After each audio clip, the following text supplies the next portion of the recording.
Okay. Hello there. How you doing? Well, doing good. You? Oh, good as Okay, well. let's see. What hmm do I do? Okay. All right. They're over here. Okay. All righty. So what are we gonna? We're gonna just talk about the. Okay. The hmm first question: discuss the similarities and differences among students with and without disabilities. yes, let me just share the screen with you really quick. Yes, of course. Okay. So you're taking SPED 200. Yes, Okay. correct. Okay. So well, the similarities with students with and without disabilities is that they both have problems doing simple tasks such as basic math. I Yeah. teach math here at the school where I'm at, and the students are both dependent on the calculator. I'm trying to get them so they're not too dependent on the calculator, and that's kind of my main issue right now. hmm Um, and the differences between those with disabilities and those that don't have tend to pick up the task of what they need to do a lot faster than the ones with disabilities, especially Okay. the one, and it actually depends on what their disability is. hmm Yeah, it doesn't, it's not, each student, what I'm trying to say is each student is different and they require hmm different needs. Even those that don't have disabilities, they're all different. And Okay. our job is to hmm figure out, what way they learn best, if they learn through visual or auditorial or tactile or hmm whatever, method works. We try to get them more involved by using different methods of collaboration. hmm Like we have a thing that we have here that we hmm use at the school. It's called Empower. Yes. Yeah, and in this they have different things that we can use in the classroom that hmm that we do use. Like they have let's see, let me look for one. See, like mix, mingle, and share, hmm and it tells you how to set it up. Hole in one, um, instant replay, hmm pitch and catch. There's certain things that we use from this book hmm to get students engaged. Um, and teachers tend to forget that the person with disabilities needs that extra help. hmm They need the concepts that they're trying to learn broken down into smaller parts than the people that don't have disabilities. And hmm I noticed that a lot with the teachers will get frustrated with the student, Yeah. and they try not to show it, but it's there. You know what I mean? Okay, Correct. Yes. hmm describe the characteristics of various disabilities and their educational implications for students at your school.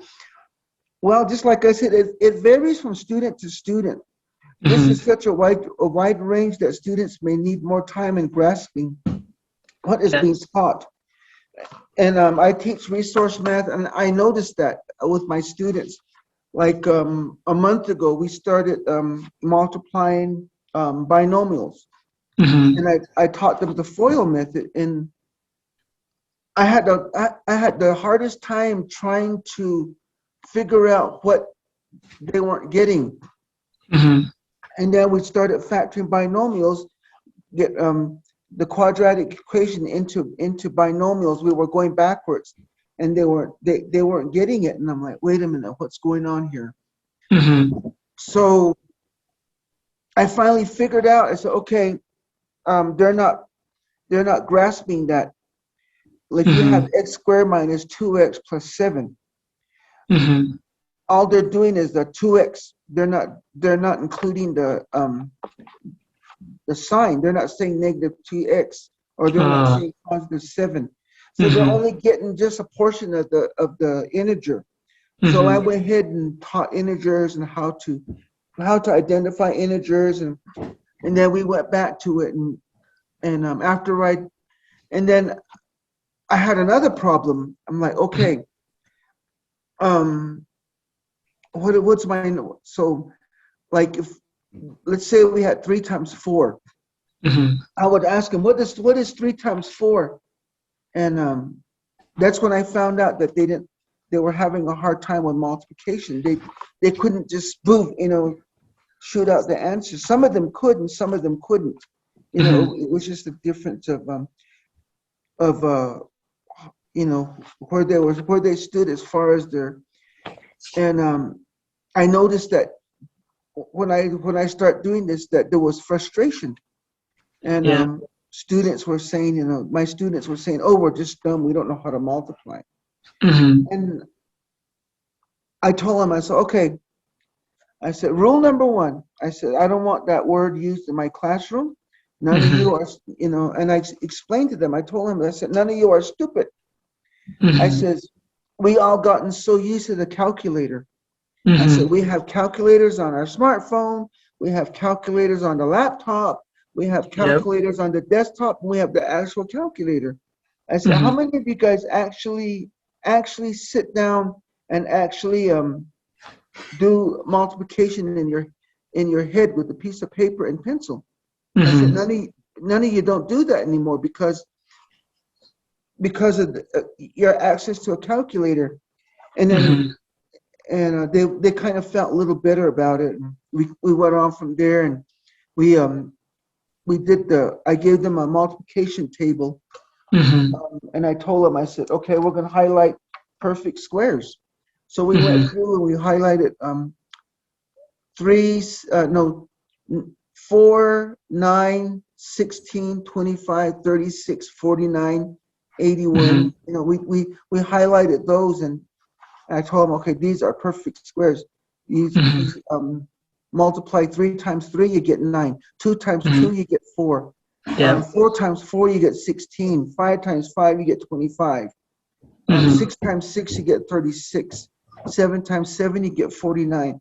So we highlighted, and I said, "Notice that Mhm. all those squares that you highlighted formed a straight line, a vertical line."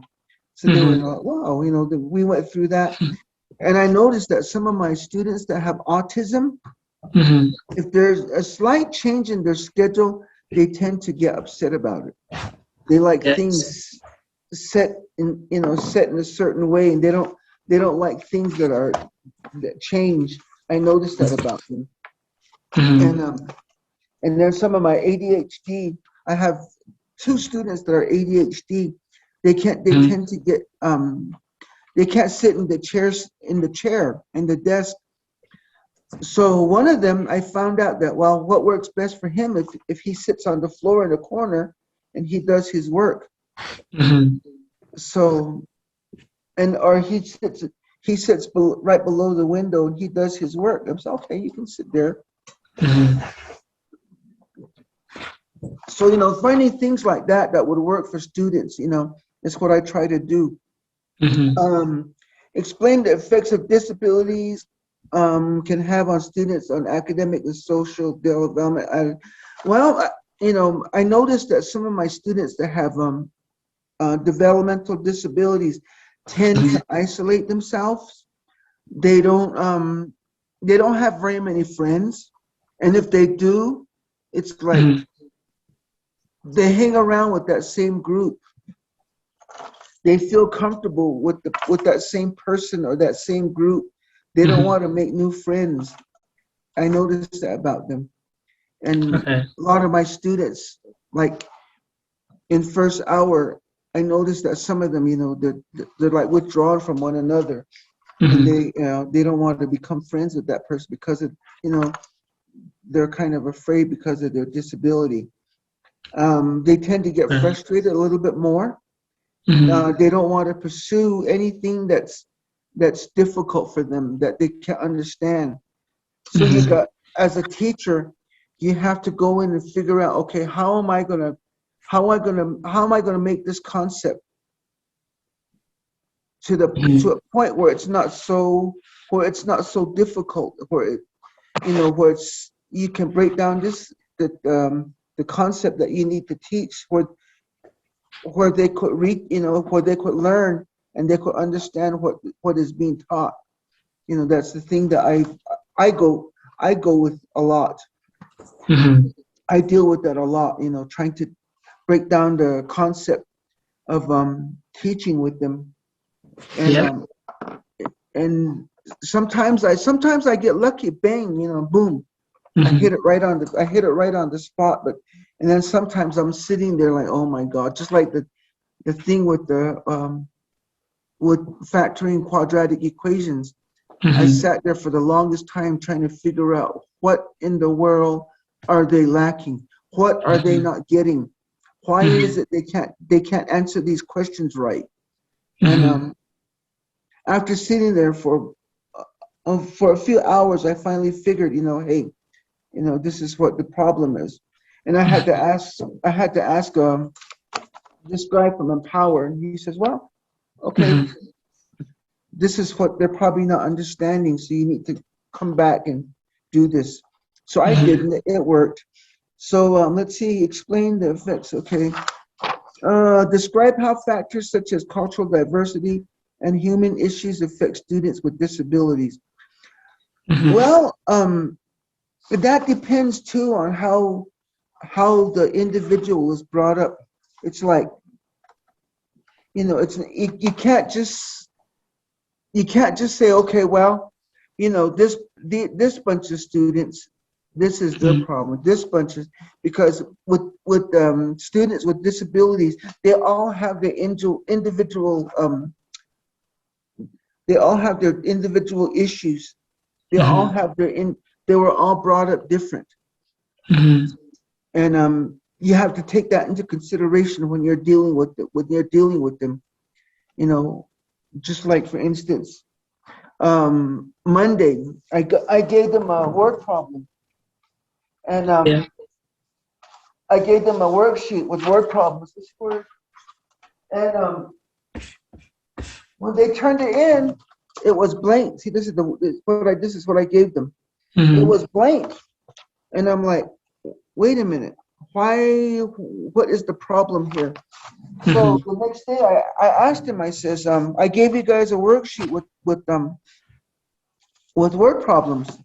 I Mm-hmm. go, I notice a lot of you didn't do it. I go, be honest, and I try to stress honesty in my classroom. I Mm-hmm. said, be honest.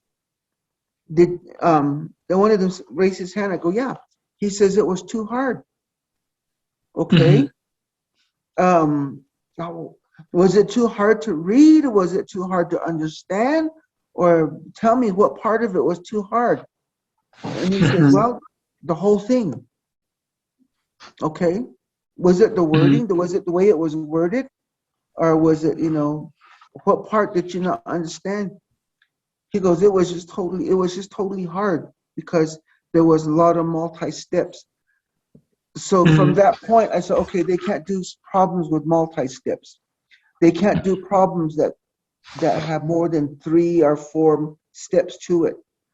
So, like that one problem, it had they had to break it down, and then they had to first of all they had to find out the Mm-hmm. Easter party was on Sunday at 2, and then they had to say, okay, the guy figured it out 54 hours before the party. So what time Mm-hmm. and day?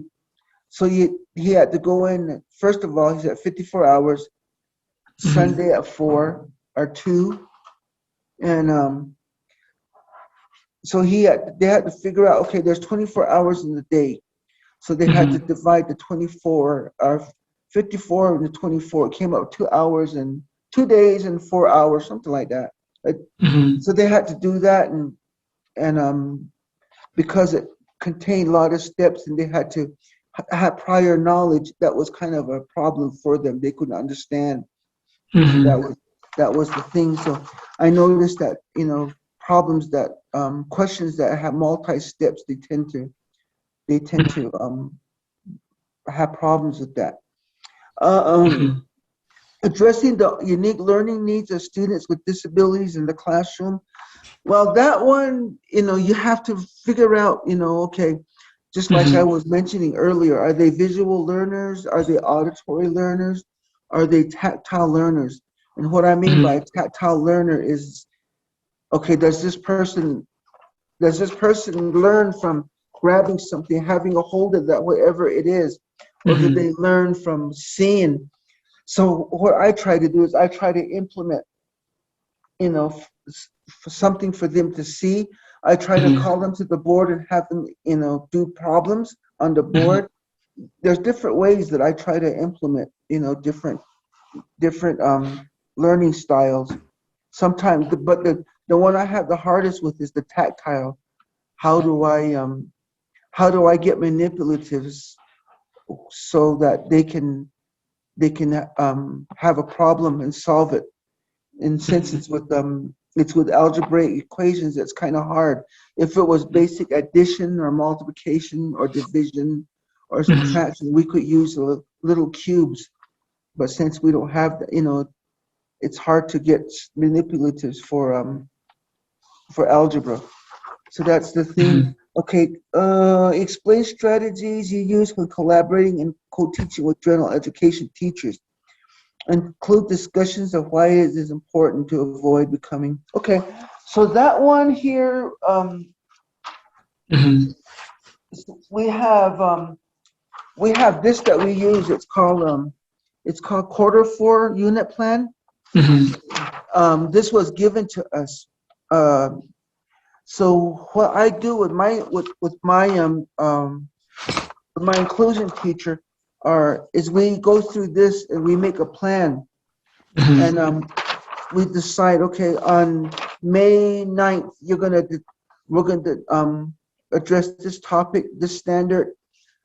This is why the student needs to know this knowledge, and we decide how we're gonna present that particular topic to the student, and how are we going to assess them? How are we going to test them to make sure that they know? And that's how we do it. We get together on Fridays and we plan. So Friday afternoon, I'll be planning with my inclusion teachers. I have one for math, I have one for English, and one for New Mexico history. So that's basically what we do. Oh, let's see. So yeah, that's how we do that. And all the sped teachers work in the same aspect. We go with our core team and we plan with them how we're going to teach. And basically our job is to help those that have a learning disability in the classroom. We try to give them the extra support that they need. Let's see. For example, we have let's see, where's that one? This is what I was telling you about. This is what I gave them.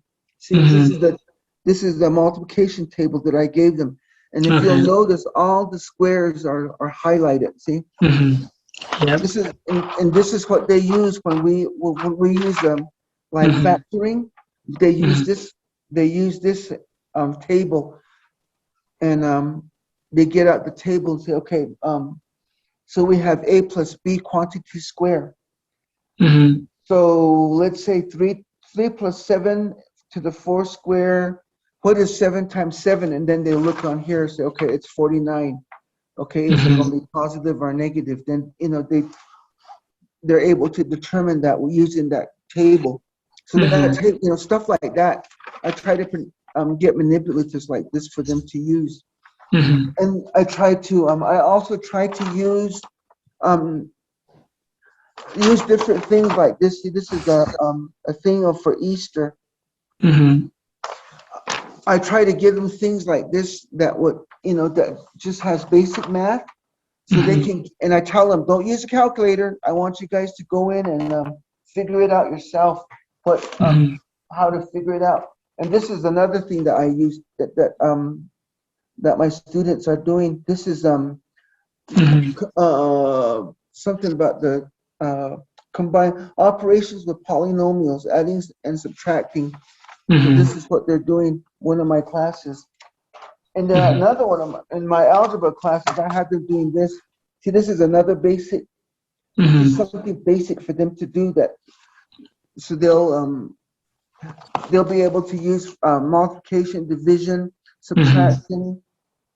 So I try to reinforce stuff like that. And then I Mm-hmm. make up quizzes like this for them too. See? Okay.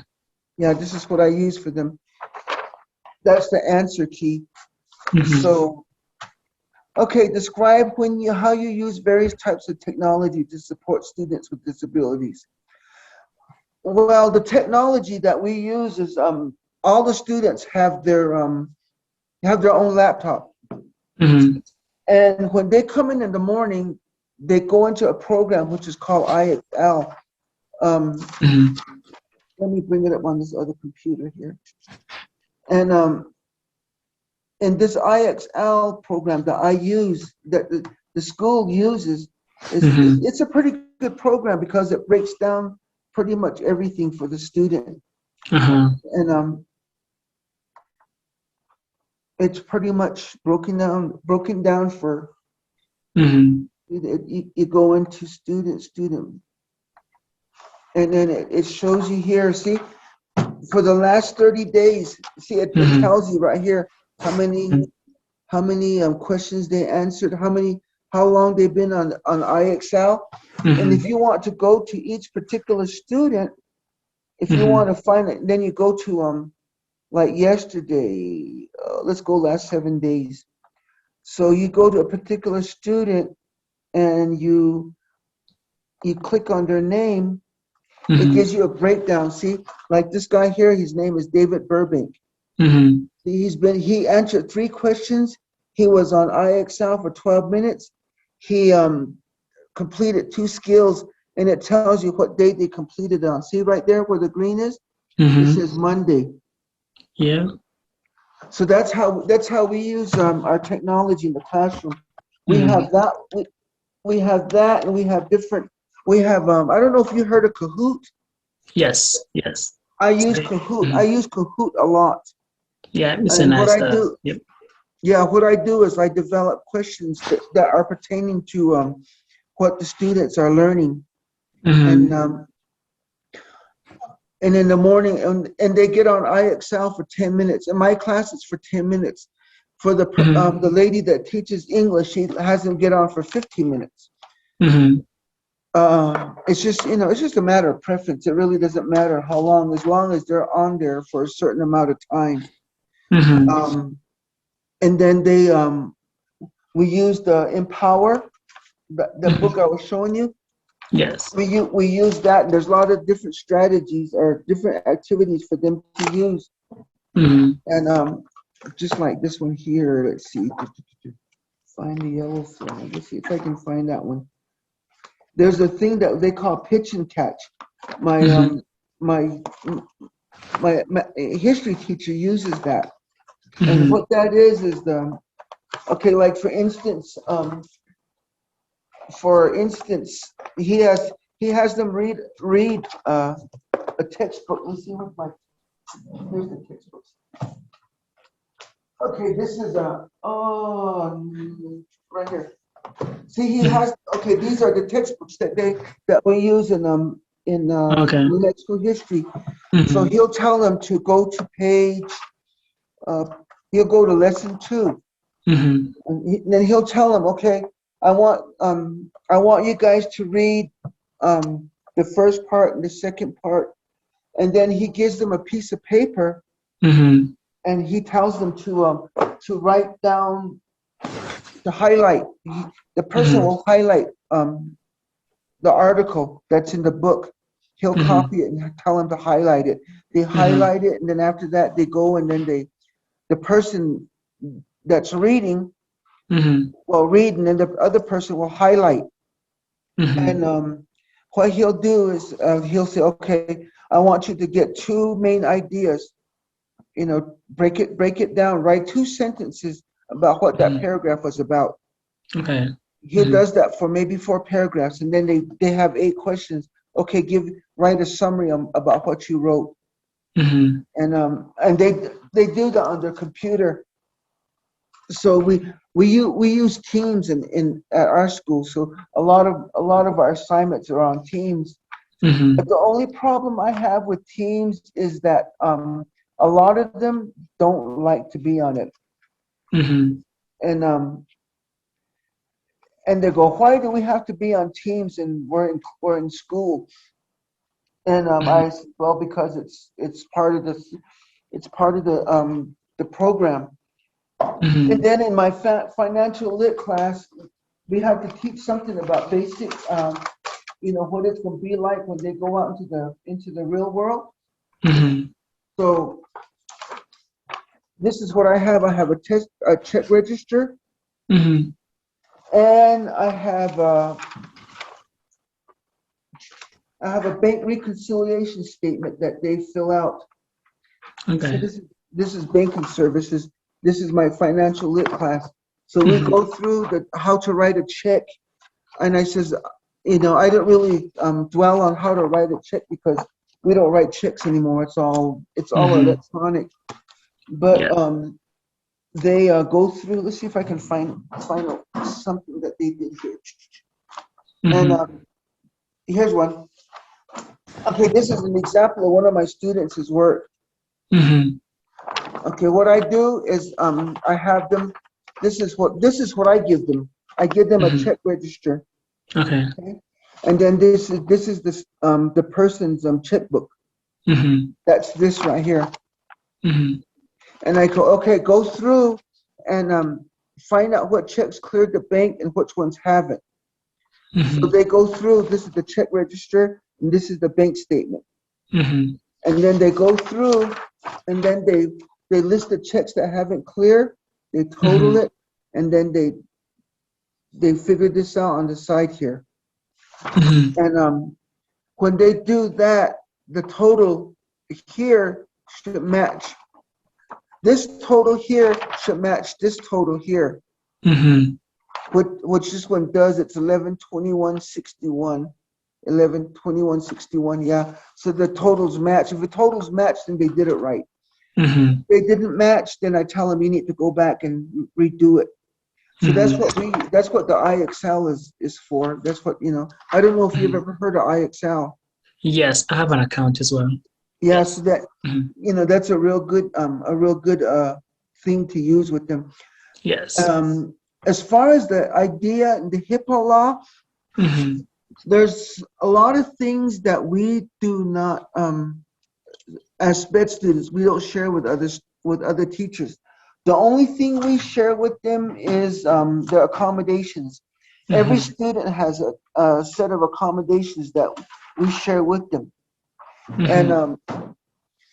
like reading aloud to the student, allowing more time for testing, um, large print, Mhm. um, just stuff like that, or working with a partner. Each student has different accommodations. So Mhm. that's the only thing we share with our regular ed students. But Mhm. and at the end, when we're doing progress reports, we Mhm. send out forms like this. This is a form that I send out on one of my students. Mhm. We sent this form out, and if you'll notice, the teacher, his name is Chico.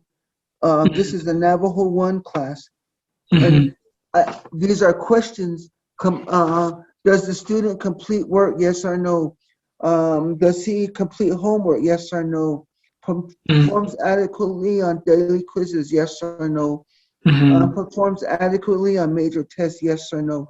This is what the regular ed teacher gives us Mhm. each student that we have on our caseload.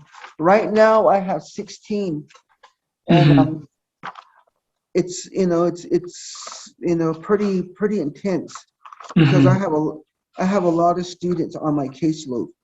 Mhm. So yeah, and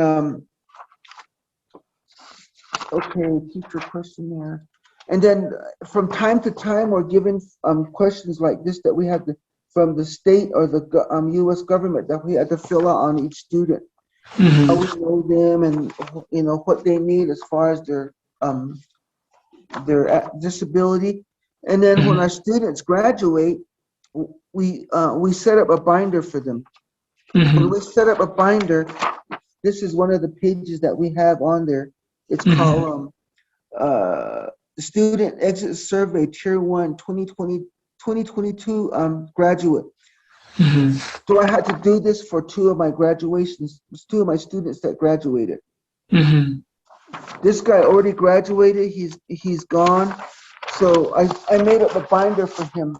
And in that binder, it contains his IEP, it contains the survey, it contains his transcript, a letter of recommendation, a letter from the school, and just various documents that he may need to find employment or something like that.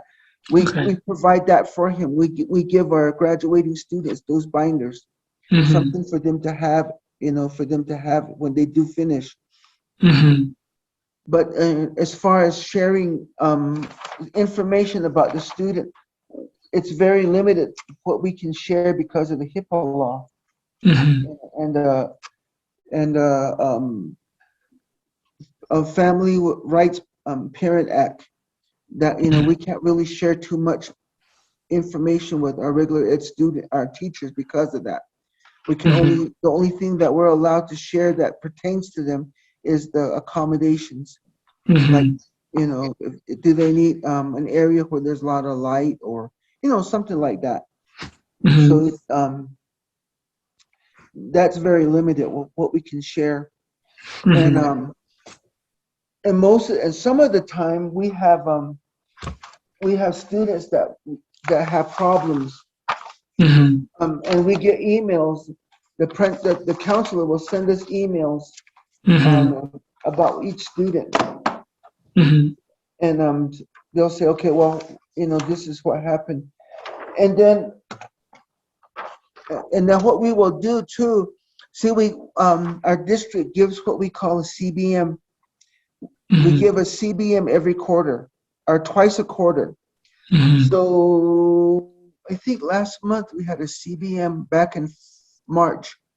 So probably in May, the latter part of April or the 1st of May, we'll have another CBM, and then we'll have an interim. So what we do, the regular ed teacher and the inclusion teacher, we go through that test, and we decide, okay, well, this is what we do. We fill out this form right here. See, it says questions. We go through and we figure out, okay, what was the lowest, what did they score the lowest on? In this case, it was question 4 and question 20. And then we determine what standard does that cover. So this one here covers geometry 1 and geometry 7. And what was the average score on that particular question? If you'll notice, it says 22.2. And then it says, what were the students' misconception or common mistake? So based on how they answered the question, we have to come up with see if you'll notice we put down there what their misconception was. And then we have to go in and we have to say, okay, how are we going to reteach it? And that's the next column right there. See? And then are we going to teach it in the whole group or individual setting or what? And then what specific data are we going to use to show that they actually got that concept, they got that strategy. So that's what we're doing right now. And we're also thinking about, okay, I teach Algebra 1 and the students are going to go into geometry next year. What skills are they lacking from Algebra 1, or what skills do we think that they need that will help them in geometry? So we're trying to figure that out right now. And then geometry, they go to Algebra 2. Okay, what skills do we think they need in Algebra 2 that we can teach them now to help them get that transition? And then Algebra 2, they go into financial lit, or they go into, but my students will probably go into financial lit because they're low performing. So we decide what do they need to, what will they need what do we need to teach them that so they can be successful next year? Mhm. They'll have the necessary knowledge to be successful in that class. Mhm. Okay, include examples of some dilemmas associated with upholding these standards. Well, there's a lot of problems that we have Mhm. upholding the standards, and one of the standards is we can't mention the student's name. Mhm. So the most of the time, it's like we'll be talking about a particular student, and the regular ed teacher will just look at us all blank, like, who are you talking about? I got three Mhm. students with LC on. Mhm. So you have to go in there and say, okay, well, this is so and so, without giving the teacher the name of the student, because we're discussing the students Mhm. confidential stuff. Mhm. So that's kind of the dilemma we have right now, is Okay. trying to not give out too much information and try to not disclose the teacher as much, Okay. or the student. Mhm. Well, that one there, we discuss how collaboration with general education to communicate. That was create and store student documents. Well, right now we have um, we don't really store any documents Mhm. as far as a paper trail. Most of our Mhm. documents are stored in the students, and we have a program that we call Synergy, and Mhm. most of the documents that we have pertaining to a student is in Synergy. Mhm. Okay, so as far as and as far as that's concerned, we try not to store too many paper trails. Mhm. So we try to keep it down to a minimum. But most of our most of our documents. See, this is what we call Synergy. Mhm. This, as if you'll notice here, those are lists of my students that are on my caseload. It says, Mhm. and this little pocket right here, if you click on that little pocket, Mhm. a drop-down menu will come up. It says prior written notice, IEP, medical, and then if you come over Mhm. here, it'll show their documents, their current documents. So Mhm. everything about this student is kept in this program, Mhm. and we have to keep the students and after they graduate, we don't have access to that program anymore. Mhm. We don't have access to their documents. So we have a central office for special education here at Gallup McKinley County School. And Mhm. if the student wants access to that document, they have to go to the central office, to the Okay. SPED central office, and get the documents. Mhm. Because as far as they're concerned, we don't need those documents anymore. Okay. Thank you. The last question here. Mhm. Well, the favorite co-teaching strategy that we use Mhm. in my class, in the classes that we go to, is this empower. Mhm. There's a lot of strategies that they use on here, and Mhm. that we can use in the classroom. And this is a really helpful book that we Mhm. that we use. Uh, See, like this one right here. This one right here. See, it says batter up. Mhm. It says develop student discourse. Okay, let's do this. It says prior to the activity, come up with a list of questions regarding the topic of study. It says Mhm. organize the student into teams, into 3 or 4 teams, and Mhm. then assign the number on each team, a number 1 to 3. Ask a question, prompt the teams to discuss the question, and ensure all members can answer. Call Mhm. out a student number 1, 2, 3, 4. So what we'll do in this case, what we'll do is we'll divide up the students. Okay, let's say we have 16 students. Mm-hmm. We have 16 students here today. So we'll divide up the group of students into 4 groups, and each group will have 4 students. Mm-hmm. And then we'll tell that one student, okay, you're student 1, you're student 2, you're student 3, and you're student 4. We'll do Mm-hmm. that to all the groups, all 4 groups. And okay, we'll say, okay, student 1, answer this question. And then student 2, answer this question. And then when one of the teams, when they answer the question wrong, they answer it wrong 3 times, they're out of the game. Mm-hmm.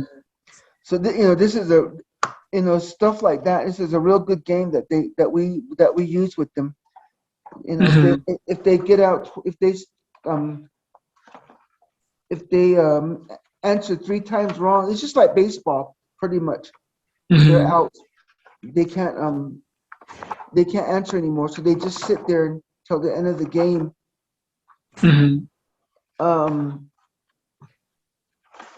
Speed dating. There's a lot of stuff on here Mm-hmm. that we use. Complete pass, human boggle, tips for players. Mm-hmm. So this empower is what we use. The strategies that they provide us with is what we like to use. Just like Mm-hmm. the pitch and catch. Mm-hmm. I'll send you a copy of that pitch and catch. Okay, great. Yeah, and show you what that is. That way you can include it in Mm-hmm. your report. And Awesome. I'll send you this what I just showed you, how that works. Mm-hmm. I'll go ahead and do a digital copy, and I'll send it to you. Mm-hmm. So yeah. Oh, Any more questions? oh, great. That should be it. Yeah, Thank if you you need so any more much. help, don't be afraid to come and ask. Mm-hmm. I'm a busy person, but I Mm-hmm. know how it is. If you're going to school and you have to do all, especially at GCU, they have, you Mm-hmm. have to do all this extra work, and it's hard to get people, Yep, it especially if you're a is. student, you're not really familiar with Mm-hmm. them. Exactly. Yeah. You don't really know that many people in the profession because you're still a student. Mm-hmm. So yeah, so, for that reason, you're not the only one I help. I do that quite a bit with a lot of Mm-hmm. students at GCU. So Uh-huh. don't be afraid. I'm here if you need me. If you Mm-hmm. need me to answer questionnaires, or if you just anything, Awesome. I'll try to help you the best way I can. Okay, thank you very much. Sure, no problem. So Mm-hmm. anything else you need to? No, that's it. Should be good for today. So thank you for sending me also the papers or all the questions. Yeah, So, yeah. I figured, look, the last time I logged, and I'll send you these documents that I use for my mhm. students. Okay. That way you'll have them, and you can Mm-hmm. probably include them in the see, like this one right here. Mm-hmm. My English teacher has given them this, Okay. and they have to something about COVID. We're trying to Mm-hmm. get them to express themselves about COVID. Mm-hmm. Yeah, so see, there's a bunch of stuff here that my desk is just full. So, okay, well, I'll go ahead and send those out to you. I'll probably get them out to you tomorrow. No Yeah. problem. Mm-hmm. So yeah, and I'll get you. Maybe you can. I might be able. Mm-hmm. I might be able to get some of these for you. That way, maybe when Okay. you become a teacher, you can use them. There's Mhm. actually some Wonderful. pretty good stuff in here that you can use. What grade are you Mm-hmm. planning on teaching? 9th to 12th. This is this is the Mm-hmm. good stuff for 9 to 12, Mm-hmm. because right now, um, in the education system, they're trying to get students to take ownership of their own learning. They're trying Mm-hmm. to get them to talk more. See, this is Mm-hmm. yeah. See, this is the one I was telling you about, pitch and catch. Okay. That's the one where you hand out some reading material. Mm-hmm. You have students pair up. I'll send you a copy of this one too. That way All you'll right. know how you'll Mm-hmm. know how it works. Mm-hmm. Great. Yeah. So there's a lot of good stuff in here that you Mm-hmm. can use. So have you taken your comp test yet? No, right now I'm still just taking other required classes at the moment. So not yet. So hopefully they won't make you take that test. I heard New Mexico might do away with the teaching test because we're having such a shortage for teachers. Okay. Yeah. I mean, I have okay. yep. Yeah, I have So student teaching coming up soon too. So yeah, yeah. on that one, if you I know when I did my student teaching, they had me upload videos, Okay. and the problem with that is you're gonna have a lot of problems with because the video files are gonna be too big. So what I used to do is I used to put it on YouTube. Okay. Put it on YouTube and set the The link. settings so that only you can send an invite to the teacher. Your field coordinator, you can send an invite to her, and only her can get access to that video. Okay. That's how I found that really worked good for me when I had to do, because I had to, when I was doing my student teaching, I had to do videos of my teaching. So that's one thing I think that might help you with, Okay. because of COVID and everything that's going on. It might be kind of a little hard to Define, have yes. to have the teach, because it might be hard to have the person come out in person and watch you. Correct. Yeah, so so just do that. So who's Ashley Griffin? Is that your partner? No, so that's the actual professor. Oh, okay. Yep. All right. Cornelius, it was nice seeing you again. Keep in touch. Oh, thank you very much. Yeah. Yeah, thank you very much for that. I know being in the army, the military takes up a lot of your time too. Oh, it does, yes. So you're still in Colorado? Yes, still in Colorado. Very pretty place. It is, especially in the summer. Yes. Yeah. But in the winter you freeze your butt, I bet, huh? Oh yeah. Yeah. Oh yeah. With the I know it's elevation really, and the cold. Yep. yeah, Correct. it gets really cold up there. Down here it does too. You'd figure, we're further down. Yes. But where I live, it's like about 7,000 feet, so it gets pretty cold here. Oh yeah. Yeah, but it's not as high as over there. You got 10, 15,000 feet out in Colorado, where you have like tons of snow. Hey, Cornelius, well, just get back with me if you need anything else. I'm happy to help you. Don't feel ashamed. Yeah. Okay. Okay. Thank you very much. You're And welcome. I wish you a good day today. Yeah, you too. Wish you a great day. And keep my All right. email handy in case you need me. Okay, I will. Thank you very much. Yeah, and I'll send you my personal email address tomorrow with the stuff I'm sending you. Okay, sounds good. Okay, that way you'll have that. That way you don't have to contact me on Facebook. Okay? Okay. Okay, sounds All right, good. I'll see you, Cornelius. Okay, All right. See bye. you again. Bye bye.